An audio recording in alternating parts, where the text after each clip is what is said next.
Bismillahirrahmanirrahim. Assalamualaikum warahmatullahi wabarakatuh. Alhamdulillahirrahmanirrahim. Anak-anakku semuanya, kita hari ini bertemu kembali di mata pelajaran IPA. Nah, pada pertemuan kita kali ini kita akan masuk dan membahas mengenai asam, basa, dan garam.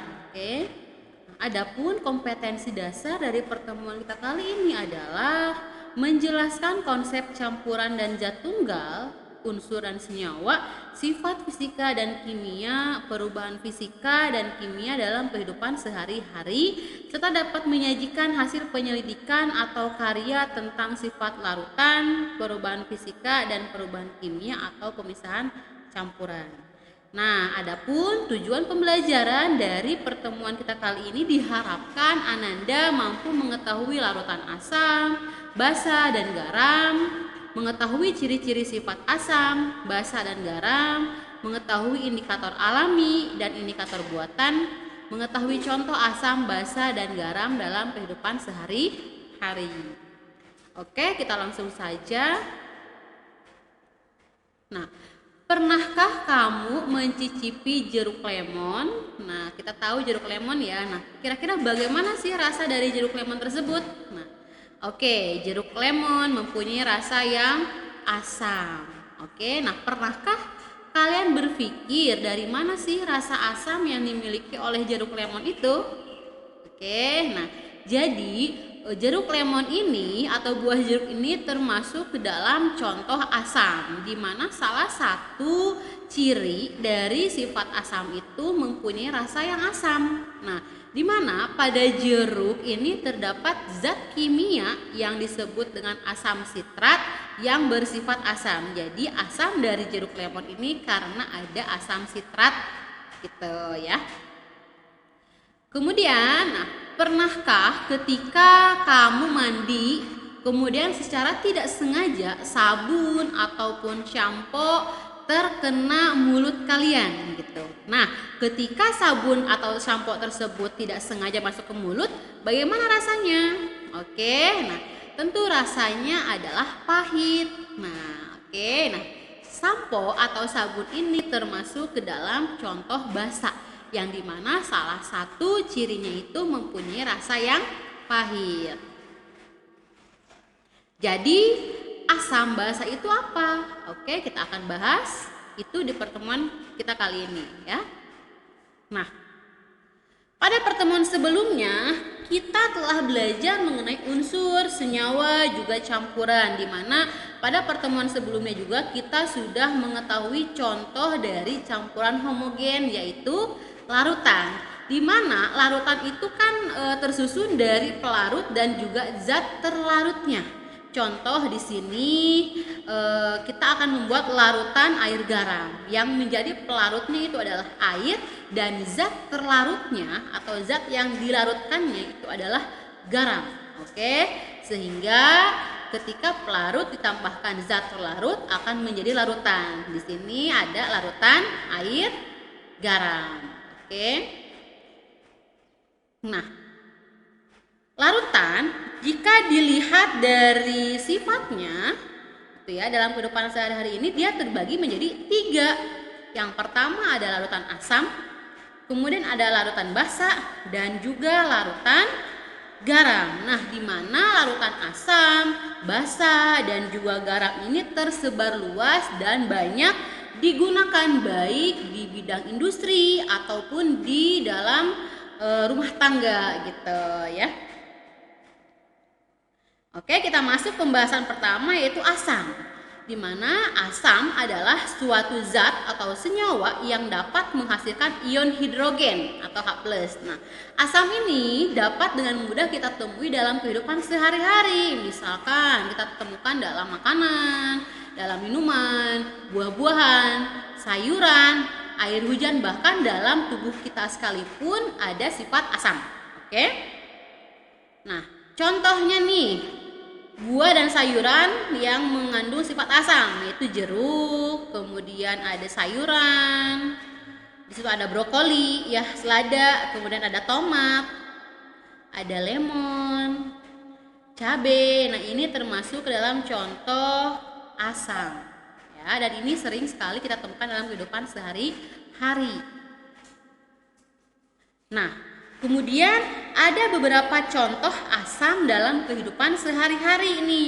Contohnya yang pertama, cuka. Nah, cuka ini kan sering kita temui di kehidupan sehari-hari kita ya. Kemudian orang tua kalian juga pasti sering menggunakan cuka ketika misalkan memasak dan sebagainya. Di mana cuka ini mengandung asam asetat. Oke. Nah, kemudian contoh selanjutnya ini ada pada aki kendaraan bermotor yang mengandung asam sulfat atau H2SO4. Nah, kemudian contoh asam selanjutnya itu ada pada lambung kita. Nah, di mana di lambung kita ini ada asam klorida atau HCl, yang dimana HCl ini berfungsi membantu proses pencernaan bahan makanan gitu. Nah, kemudian bagaimana dengan sifat-sifat asam? Oke, nah sifat-sifat larutan asam. Nah, ini yang pertama itu mempunyai rasa yang asam, kemudian menghantarkan arus listrik. Nah, asam dapat menghantarkan arus listrik karena asam ini dapat melepaskan ion-ion dalam larutannya. Oke. Kemudian sifat yang kedua dapat menimbulkan korosi. Nah, sifat yang ketiga dapat mengubah kertas lakmus biru menjadi merah. Sifat yang keempat, asam ini memiliki pH kurang dari 7. Nah, tadi dikatakan bahwa sifat-sifat larutan asam salah satunya dapat menimbulkan korosi. Nah, untuk membuktikannya, kita bisa misalkan mencelupkan paku yang terbuat dari baja atau besi, kemudian kita celupkan ke dalam larutan asam, misalnya cuka. Nah, dimana jika si logam ini atau besi, nah paku ini ya, kita biarkan lama kelamaan paku itu akan berkarat. Nah, dimana asam asetat pada cuka ini sebetulnya tidak keras. Nah, tetapi pada keadaan yang sangat asam, si asam asetat ini mampu melekukan kulit. Jadi asam asetat yang bisa kita temukan di kehidupan sehari-hari ini itu sifatnya dia tidak keras ya. Nah, kemudian ada nggak sih dampak negatif larutan asam bagi kehidupan kita? Nah, ternyata ada. Apa dampaknya? Nah, salah satu contohnya dari dampak negatif larutan asam ini adalah terjadinya hujan asam, di mana di beberapa wilayah nih hujan asam ini dapat menyebabkan kerusakan pada bangunan, gedung, dan juga patung-patung dalam kota. Nah, mengapa sih dapat terjadi hujan asam? Oke, nah ini adalah gambar dari proses terjadinya hujan asam. Nah, jadi hujan asam ini dapat terjadi apabila kadar gas belerang dioksida atau SO2 dan nitrogen oksida NO di atmosfer ini sangat tinggi. Nah, maka gas-gas itu akan bereaksi di atmosfer dan akan membentuk senyawa seperti asam sulfat, asam nitrat atau HNO3 dan juga senyawa asam lainnya. Nah, sehingga terjadilah hujan asam, di mana air hujan ini menjadi lebih asam gitu. Nah, dari mana sih gas-gas SO2 misalkan NO itu dihasilkan? Nah, jadi gas belerang dioksida atau SO2 dan gas nitrogen oksida atau NO ini dihasilkan dari asap pabrik, kemudian pembakaran minyak bumi yang berasal dari buangan industri dan juga kendaraan bermotor. Nah, jadi gas-gas tersebut sebetulnya dihasilkan dari kegiatan-kegiatan manusia yang berlebihan. Jadi untuk misalkan kita menggunakan kendaraan bermotor, bijaklah dalam penggunaan bahan bakarnya. Oke. Kemudian, nah berdasarkan asal terbentuknya asam ini dibedakan menjadi dua, yaitu ada asam organik dan juga asam anorganik. Nah, oke. Asam organik ini adalah senyawa asam karbon yang diperoleh dari hewan dan tumbuhan. Nah, sebetulnya asam organik ini kebanyakan tidak berbahaya, bahkan banyak digunakan dan banyak memberi aroma pada makanan itu asam organik ya.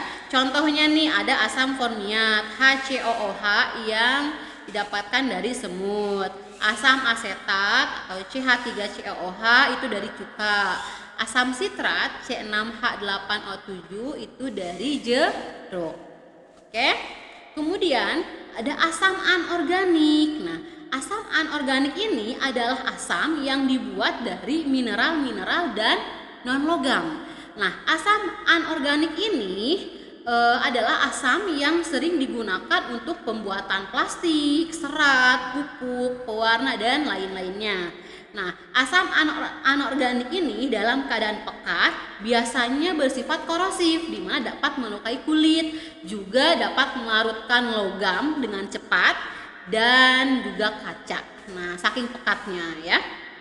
Contohnya nih dari asam anorganik ini ada asam klorida atau HCl, asam sulfat H2SO4, asam fosfat H3PO4, dan asam nitrat atau HNO3. Ini adalah contoh dari asam anorganik. Kemudian kita masuk ke basa. Nah, basa adalah suatu zat atau senyawa yang dapat menghasilkan ion OH- apabila dilarutkan dalam air. Nah, basa ini dapat mengubah warna kertas lakmus merah menjadi biru. Nah, di mana basa ini juga sering kita temukan dalam kehidupan sehari-hari. Contohnya, nah, sabun, pupuk, kemudian pada obat mah, shampoo, pasta gigi ini termasuk dalam contoh basa yang ada dalam kehidupan sehari-hari. Nah, bagaimana sifat dari larutan dari larutan basa? Nah, di mana sifat dari larutan basa mempunyai rasa pahit, kemudian terasa licin di kulit, dapat mengubah kertas lakmus merah menjadi biru, dan juga memiliki pH lebih dari 7. Contoh dari larutan basa ini ada natrium hidroksida atau NaOH, amoniak, NH3. Oke, kemudian ketika larutan asam kita reaksikan dengan larutan basa, maka ini akan menghasilkan reaksi netralisasi. Apa itu reaksi netralisasi? Reaksi netralisasi ini adalah reaksi yang dimana akan menghasilkan garam dan air pada reaksinya ya. Nah, ini adalah penerapan reaksi netralisasi dalam kehidupan sehari-hari. Nah, untuk pengobatan bagi penderita sakit mah. Contohnya obat mah ya. Dimana ketika kita sakit mah berarti kondisi dari kadar asam lambung yang kita ini adalah tinggi. Nah, maka obat mah ini adalah senyawa yang bersifat basa yang nantinya akan mampu menetralkan kadar asam dalam lambung. Ya, kemudian contoh lain dari pengobatan itu akibat sengatan serangga, kemudian perlindungan terhadap kerusakan gigi, dan juga pengolahan tanah pertanian. Ini adalah penerapan reaksi netralisasi dalam kehidupan sehari-hari. Kemudian kita masuk ketiga, yaitu tentang garam. Garam adalah senyawa yang terbentuk dari hasil reaksi antara asam dan basa.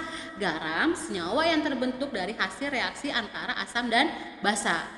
Oke, nah di mana senyawa garam yang paling sering kita temui itu adalah garam dapur atau natrium klorida. Sifat-sifat larutan garam yaitu menghantarkan arus listrik, juga tidak mengubah warna kertas lakmus gitu. Itu adalah sifat dari garam. Contoh beberapa jenis garam nih dalam kehidupan sehari-hari, misalkan ada natrium klorida atau NaCl yang sering digunakan untuk bumbu dapur, kemudian ada kalium nitrat KNO3 untuk pembuatan pupuk, kalsium karbonat CaCO3 untuk digunakan sebagai bahan bangunan, bahan baku pembuatan asam, ada natrium fluorid yang digunakan sebagai pasta gigi. Nah, bagaimana senyawa garam tersebut terbentuk? Nah, jadi senyawa garam dapat terbentuk karena reaksi netralisasi. Tadi ini reaksi netralisasi itu ketika larutan asam dan basa dilarutkan akan menghasilkan larutan garam dan air. Nah, contoh reaksi asam dan basa yang menghasilkan garam ini adalah natrium klorida atau NaCl. Kita sebut dengan garam dapur. Di mana NaCl ini terjadi karena adanya reaksi antara NaOH dengan HCl. Nah, reaksinya adalah HCl ditambahkan NaOH akan menghasilkan garam NaCl, natrium klorida, dan juga air. Ya, di mana ketika airnya itu diuapkan maka akan didapatkan garam NaCl yang berwarna putih endapannya itu, ya.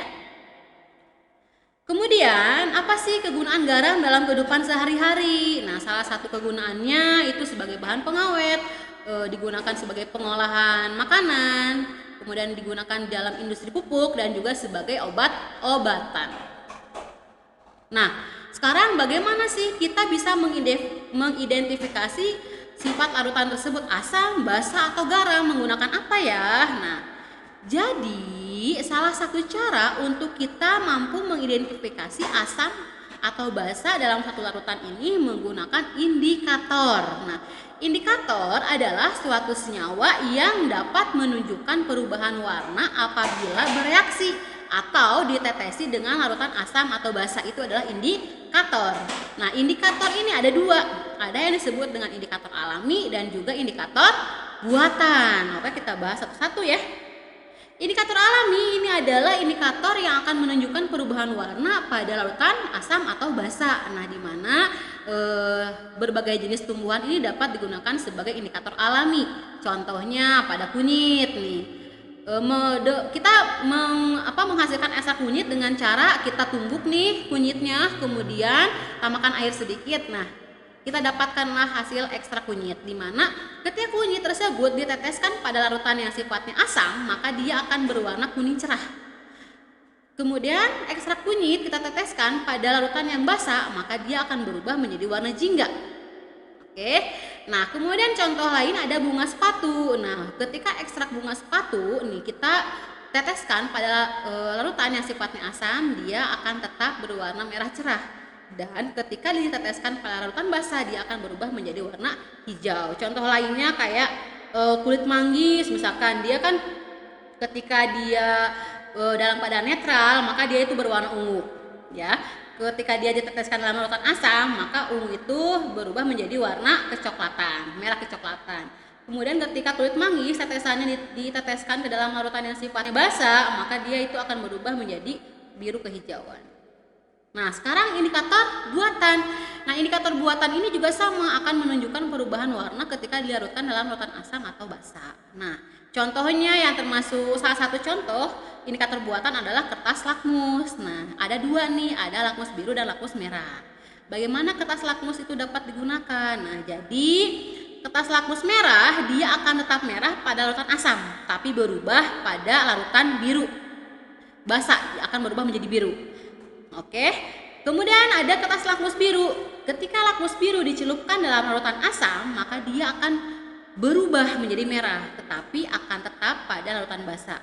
Ya, nah lakmus merah dan biru ini akan berwarna tetap ketika larutannya garam atau netral. Di sini ada contoh larutan nih, dilihat di sini ada larutan asam yang dimana lakmus biru ini berubah menjadi warna merah. Ya, jadi ingat larutan kertas lakmus biru ketika dicelupkan dalam larutan asam, maka dia akan berubah menjadi merah. Yang B ini adalah larutan basa, di mana ketika lakmus merah dicelupkan dalam larutan yang sifatnya basa, maka dia akan berubah menjadi biru. Oke, dapat diingat ya. Jadi larutan asam, ketika lakmus merah dicelupkan dalam larutan asam, dia akan tetap. Tapi ketika dicelupkan dalam larutan basa, maka dia akan berubah menjadi warna biru. Oke, kemudian ketika lakmus biru dicelupkan dalam larutan basa, akan tetap warna biru. Tapi ketika lakmus biru dicelupkan dalam larutan asam, maka dia akan berubah menjadi merah. Oke, ya, dapat dipahami ya. Oke, nah alhamdulillahirrahmanirrahim, materi kita kali ini sudah selesai. Mudah-mudahan dapat dipahami dan baik. Terima kasih atas perhatiannya. Wabillahi taufiq wal hidayah. Wassalamualaikum warahmatullahi wabarakatuh.